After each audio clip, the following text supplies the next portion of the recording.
My name's Lauren, and I just turned 15 when everything in my life changed. Let me tell you about my family. On the outside, we seemed like a normal family. Dad worked really hard, and Mom stayed home. I had a little sister, Olivia, who was 8 years younger than me. Dad was a manager at a big company that actually belonged to my grandmother on my mom's side. Grandma was a really ambitious woman. She started with some laundromats and later grew the business by making laundry detergents and household cleaning products. When she decided to retire, she offered the company to Mom, but Mom didn't want it, so Dad took over. That's when things started to get complicated. I remember the day everything fell apart. I was in my room trying to focus on my homework when I heard Mom yelling at Dad downstairs. "You're nothing but a loser, Frank. This is my house, my family's business. You should be thankful I let you run it." Things got worse in the weeks that followed. Mom and Dad barely spoke, and when they did, it always ended in a fight. I tried to keep Olivia busy, but even at 7 years old, she knew something was wrong. Then came the day that changed everything. I came home from school to find Dad standing in the living room with a suitcase by his feet. "Dad," I said, my voice shaking. "What's going on?" He walked over and pulled me into a tight hug. "I'm sorry, sweetheart," he said. "I can't stay here anymore. It's not good for anyone." I felt like I couldn't breathe. "But what about Olivia? What about me?" I asked. He pulled back, his eyes full of tears. "I love you both so much. Never forget that. But sometimes, love just isn't enough." He kissed my forehead, then walked over to Olivia, who was watching with wide, confused eyes. He knelt down and hugged her tightly. "Be good for your big sister, okay, pumpkin?" And just like that, he was gone. The door closed behind him, leaving me feeling empty. Mom came home an hour later. When I told her Dad had left, she didn't seem surprised. She just nodded like she had been expecting it. "Good riddance," she muttered. "Mom," I couldn't believe what I was hearing. "How can you say that?" She turned to me with cold eyes. "Your father cheated on me, Lauren. Over and over again." I couldn't take it anymore. That night, everything changed forever. I lay in bed and could hear Mom talking on the phone in her room. She was laughing, sounding happier than she had in months. I wondered who she was talking to, but I was too tired to care. Just when I thought things couldn't get any more complicated after Dad left, Mom hit us with another surprise. One morning, while we were having breakfast, she announced, "I have some news. I'm getting married." I almost choked on my cereal. "What?" "Mom, Dad's only been gone for 3 months." She waved her hand like it was no big deal. "Sometimes true love happens unexpectedly, Lauren. You'll understand when you're older." 2 weeks later, Paul moved in. He was okay, I guess. He was tall and good-looking in a way that made people say, "Oh, he seems nice." But from the start, something about him didn't sit right with me. He made an effort with Olivia, playing games with her and helping with her homework, but with me, it felt like I didn't exist. Meanwhile, things were changing at the company, too. After Dad left, Mom took over, and she brought Paul in to work with her. They seemed to work well together, always talking about business plans. I tried to focus on my own life, school, friends, and the usual teenage stuff, but it was hard to shake the feeling that I was becoming invisible in my own family. Things got worse when Mom and Paul announced they were opening a new branch of the company in another city. One evening, Mom said, "We're moving. It's a great opportunity for the business." Then she added, "Paul and I have been talking, and we think it's best if you stay here." I couldn't believe what I was hearing. "Stay here? Without you?" I asked, shocked. Mom quickly explained, "The new house won't have much space, and you're almost finished with school. It wouldn't make sense to transfer right before your exams." It felt like a punch to the stomach. "So where am I supposed to live? On the street?" I asked, trying not to cry. "Don't be dramatic, Lauren," Mom scolded. "You'll stay with your grandmother. She's already agreed to it." I stormed off to my room and slammed the door. As I lay on my bed, tears of anger and hurt ran down my face. I couldn't stop thinking, when did I become such a burden to my own mother? The next few weeks flew by, filled with packing boxes and goodbyes. Not for me, though. The tears were from Olivia, who didn't want to leave her friends behind. I helped Olivia pack, trying to stay cheerful for her sake. Will you come visit us, Laura? She asked, her big brown eyes filled with tears. I hugged her tightly. Of course, I will, Squirt. You can't get rid of me that easily. The day they left, I stood on the porch with Grandma, watching as the moving van pulled away. Mom gave me a quick hug, and Paul gave an awkward nod. Then they were gone, taking Olivia with them. Living with Grandma wasn't as bad as I had imagined. She was pretty cool in her own way, giving me space when I needed it but always there with a cup of tea and a kind ear when I wanted to talk. Still, it didn't feel like home. My 20th birthday came faster than I expected. That morning, I woke up feeling strange. I should have been excited, but all I felt was empty. Mom called, of course. Happy birthday, sweetie, she said, sounding overly cheerful. I'm sorry we can't be there. Work is just crazy right now. We'll celebrate next month when we visit, okay? I knew we wouldn't. They hadn't visited once since they moved. Sure, Mom. Sounds great. Grandma must have sensed how I was feeling because she really went all out. She let me invite a few friends over, ordered my favorite food, and even baked a cake herself. For a few hours, I almost forgot about everything. The next morning, Grandma called me into her office. She had a serious look on her face that made my stomach drop.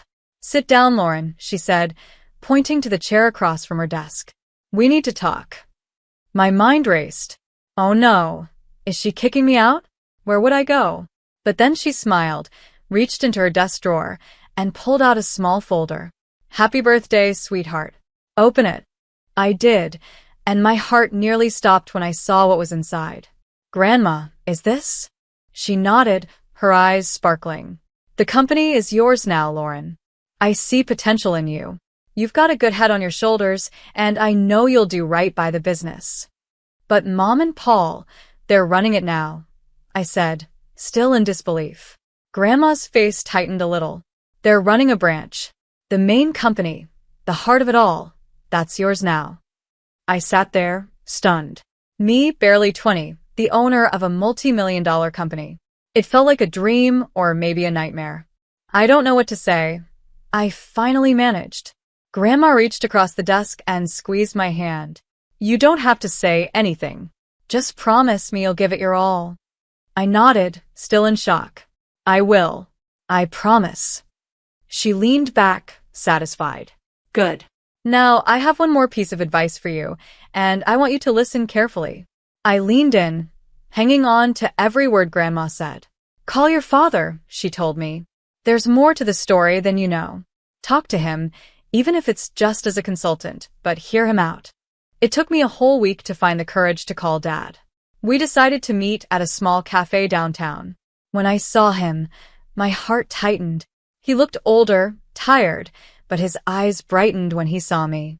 There was an awkward silence at first, but then everything spilled out: the divorce, Mom's remarriage, the move, and Grandma's gift. Dad listened quietly, his face showing all kinds of emotions. When I finished, he took a deep breath. Laura, there's something you need to know about the divorce. Then he told me everything. How Mom never respected him, always putting him down and calling him a loser, making him feel worthless. He explained how, after a huge fight, he got drunk and made the biggest mistake of his life. I cheated on her, he admitted, his voice heavy with guilt. I regretted it right away, but your mother used it against me. She threatened to take everything, even you and Olivia. She wanted me to leave, give her all the property, and pay alimony. I sat there shocked. This didn't sound like the Mom I thought I knew. Why didn't you fight it? I asked. Dad looked at me with sadness and love in his eyes. Because of you and Olivia. I didn't want you both to go through a messy, public divorce. I thought this would be easier. As we talked, it felt like a huge weight was lifted off my chest. For the first time in a long time, I felt like I had my dad back. Before we left, I took a deep breath and asked, Dad, how would you feel about helping me with the company as a consultant? His smile was all the answer I needed. The next few months were a whirlwind. I studied for exams, spent long nights cramming, and before I knew it, I was standing on stage at my high school graduation with a diploma in hand. Grandma was in the audience, smiling proudly. Mom and Paul were nowhere to be seen, but by then, I'd learned not to expect much from them. As summer came, I focused on college applications. With Grandma's support and Dad cheering me on from afar, I aimed high. When the acceptance letters started arriving, I could hardly believe it. But the biggest surprise came when I opened the financial aid package for my top choice. Full ride. I stared at the letter in disbelief. Grandma cheered and pulled me into a hug. I knew you could do it, kiddo. All those late nights and competitions paid off. I decided to major in business management. It seemed like the smart choice, especially now that I had the company to think about. I now had a company to run, and the idea still felt unreal, but I was determined to make Grandma proud. To celebrate my college acceptance, Grandma decided to throw a small party, just the two of us. We got some fancy takeout, and a bottle of sparkling cider. Grandma wasn't about to let me drink champagne, even though I was an adult now. We were halfway through dinner when the doorbell rang. Grandma frowned, clearly not expecting anyone. "I'll get it," I said, putting down my fork. When I opened the door, my stomach sank. There stood my mother and Paul, looking annoyed and impatient. Before I could say anything, they pushed past me into the house. Mom didn't waste time on greetings. "Mother, we need to talk about the company. Now." I stood there, stunned, as Mom launched into a rant. She didn't even look at me, didn't ask about my graduation or college. It was like I wasn't even there.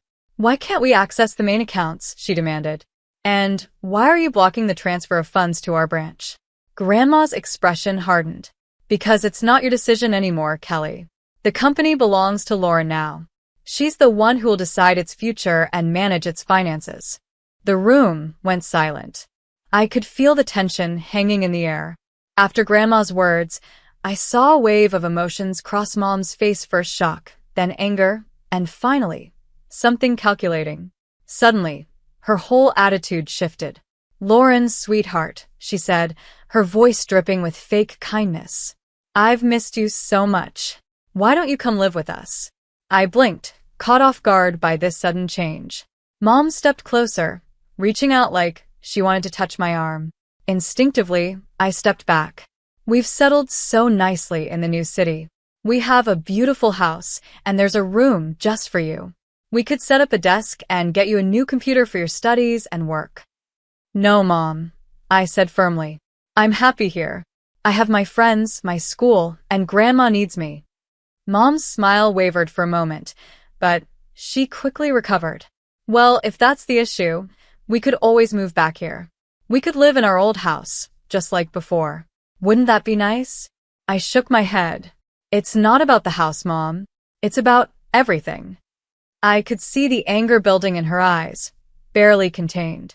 Before she could say anything, I decided to ask the question that had been burning inside me for months. "Mom, why did you really divorce Dad?" She froze, taken aback. "Well, your father, he cheated on me.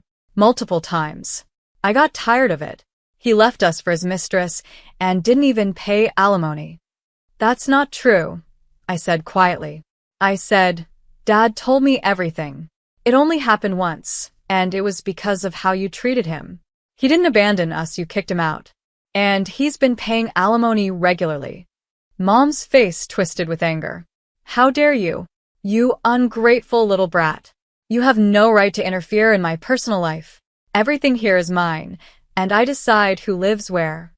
Grandma, who had been quietly watching, finally stepped forward. Her voice was calm but firm, stronger than I had ever heard before. "That's enough, Kelly," she said. "You seem to have forgotten a few things. This house, the company, they belong to me, not you. I gave the company to Lauren because I trust her judgment more than yours right now. I think it's time for you to leave." I watched with mixed emotions as Grandma firmly escorted Mom and Paul out of the house. The door clicked shut behind them, and I felt a strange mix of sadness and relief. I had lost something today, the last bit of hope I had about my mother. But I gained something, to a clear sense of my future and the comfort of knowing I wasn't alone. "What now?" I asked, my voice muffled against Grandma's shoulder. She pulled back and gave me a small smile. "Now, we get back to celebrating your college acceptance. And tomorrow, We start planning for your real future, not the one your mother tried to force on you. The next morning, after the confrontation with Mom and Paul, I woke up to the sound of voices downstairs. Curious, I crept down the stairs and peeked into the living room. To my surprise, Dad was sitting on the couch, deep in conversation with Grandma. I sat down next to them, and Grandma explained why she had called Dad over. "I've been thinking about Olivia," she said. "Your mother, well, I'm not sure she's in the best position to care for her right now. I've suggested your father seek custody of Olivia." I felt a surge of hope. "Really? Dad, are you going to do it?" He ran his hand through his hair, looking both nervous and determined. "Yeah, I am. It won't be easy, but Olivia deserves better than what she's getting now." I couldn't help it. I threw my arms around him. "Thank you, Dad." As we pulled apart, Grandma cleared her throat. "There's more," she said. "I've hired a private investigator to look into your mother and Paul's affairs." Over the next few weeks, life settled into a strange, new rhythm. I started my college classes, diving into my studies with a focus I had never felt before. Dad started coming over regularly, and we worked on fixing our relationship. It felt good to have him back in my life. Then, about 2 weeks after that conversation, Grandma called us both over. Her face was serious as we sat down. "The investigator's report came in," she said, getting straight to the point. "And it's worse than we thought." She laid out the facts, each one hitting me like a punch. Mom had been cheating on Dad for years, long before the divorce. Her affair with Paul had started while she was still married to Dad. There were hotel receipts, records of expensive gifts, all of it painting a clear picture. But that wasn't even the worst part. "Paul is a con man," Grandma said, her voice firm. "He's done this before. He charms wealthy women, convinces them to move their money, and then runs off with it." I felt sick. "So, when they wanted to move the company's money," Grandma nodded. "Exactly. He was planning to steal it and disappear." We sat in silence, each lost in our thoughts. Finally, Grandma said we needed to confront Mom with the truth. We set the meeting for the next day. Mom arrived at Grandma's house, looking annoyed and impatient. Her expression changed when she saw Dad was there too. What followed was one of the hardest conversations I've ever been part of. Grandma laid out all the evidence: the affair, Paul's history of fraud, and his plan to steal from the company. With each piece of information, I watched Mom's face, hoping to see some guilt or understanding. But all I saw was denial. "This is ridiculous," Mom said, sounding defensive. "Paul loves me. He would never do that. You're all just jealous of our happiness." Dad tried to reason with her. "Kelly, please look at the facts. Think about Olivia. Is this the kind of man you want around our daughter?" But Mom wouldn't listen. She stood up, her face red with anger. "I don't have to listen to this. Paul is a good man, and I trust him completely. You're all just trying to ruin my life." With that, she stormed out, slamming the door behind her. As we sat there, I realized something: this wasn't the end. It was just the beginning of a long, hard battle. But looking at Dad and Grandma, I knew I wasn't facing it alone. The next few months were a whirlwind of legal battles and emotional ups and downs. With Grandma's strong support and her legal expertise, Dad filed for custody of Olivia. I tried to stay focused on my studies, but it was hard not to get distracted by everything happening around me. The day of the custody hearing came, and I insisted on being there. The whole thing was tough. Mom's lawyer tried to make Dad look like he wasn't involved in our lives, but our lawyer was ready. He showed proof of Dad's regular alimony payments, how he had tried to keep in touch with us, and the stable life he had now. Then came the big shock. The private investigators' report about Paul's criminal past and their plan to steal from the company. I watched Mom's face as the truth came out first. She looked shocked, then angry, and finally, lost. For a moment, I almost felt sorry for her. Almost. When the judge gave full custody of Olivia to Dad, I felt a mix of emotions: relief that Olivia would be safe, but also sadness that it had come to this. As we left the courthouse, Olivia in Dad's arms, Mom approached us. "This isn't over," she hissed, her eyes full of anger. Grandma stepped in between us. "Yes, Kelly, it is. Go home." Things only got worse for Mom after that. The judge ordered her to pay child support to Dad for Olivia. It was a huge shock for her, since she'd always thought she'd be the one receiving support, not paying it. I threw myself into my studies and learning more about the company, trying to stay away from the family drama. But I couldn't help feeling a bit satisfied when I heard that Paul had left Mom, running off with another woman and a large chunk of Mom's personal savings. One evening in autumn, Dad called me. His voice was tense with emotion. "Your mother showed up at my place today," he said. "She wants to make up, said she made a mistake, and wants us to be a family again."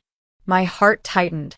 Part of me, a small part, wanted him to say yes, wanted things to go back to how they used to be. But I knew better now. We'd all been through too much. "I told her no," Dad said firmly. "I told her that ship sailed a long time ago and that I wouldn't put you or Olivia through that again." I let out a breath. I didn't realize I was holding. "Good," I said, surprised at how strong my voice sounded. "You deserve better, Dad. We all do." There was a pause, and then Dad spoke again. I could hear him smiling. "When did you get so wise, Laura?" I laughed, feeling lighter than I had in a long time. "I learned from the best." After I hung up the phone, I looked around my room at Grandma's house. My textbooks were scattered across the desk next to a stack of company reports, and photos of me with Dad and Olivia smiled back from the bulletin board. This wasn't the life I imagined a year ago. It wasn't perfect, there was still a lot to figure out and plenty of challenges ahead, but it was real. It was mine. I thought about Mom, now alone after all her plans and manipulations. I felt a little pity, but it was mostly replaced by a sense of justice. She made her choices, and now she had to deal with the consequences. As for me, I had a family that loved me, a company to run, and a future full of possibilities. It wasn't the path I expected, but standing at the start of my new life, I realized something important. Time flew by as I balanced college and managing a multi-million-dollar company. Before I knew it, I was halfway through my degree, buried in textbooks and financial reports. The weekdays were filled with lectures and late-night study sessions, but the weekends were sacred. Every Sunday, I packed my bag and headed home to Dad and Olivia. The moment I walked in, Olivia would run to me, yelling, "Laura," and tackle me with a hug. At 12, she was all long legs and boundless energy. Dad would step out of the kitchen, usually wearing an apron, just in time for dinner. He'd grin and say, "Just in time for a meal." Those weekends became my anchor. We'd eat dinner together, with Olivia excitedly talking about her week at school, while Dad and I discussed the company. After Olivia went to bed, Dad and I would often stay up late, going over business strategies. Thursdays were always spent at Grandma's, where she cooked up a feast, filling the house with the smell of roast chicken and apple pie. After lunch, we'd sit on the porch, talking about everything and nothing. "I always knew you had it in you, Lauren," Grandma would say, squeezing my hand. As graduation got closer, I felt both excited and nervous. Dad, true to his word, was running the company smoothly while also preparing me to take over. One evening, he told me, "I'm ready to hand over the reins whenever you are." I hugged him tightly. "Thank you, Dad, for everything." Life wasn't perfect, and there were still challenges ahead, decisions to make, and a company to manage. But as I looked at my little family, Dad, Olivia, and Grandma, I knew we could face anything together.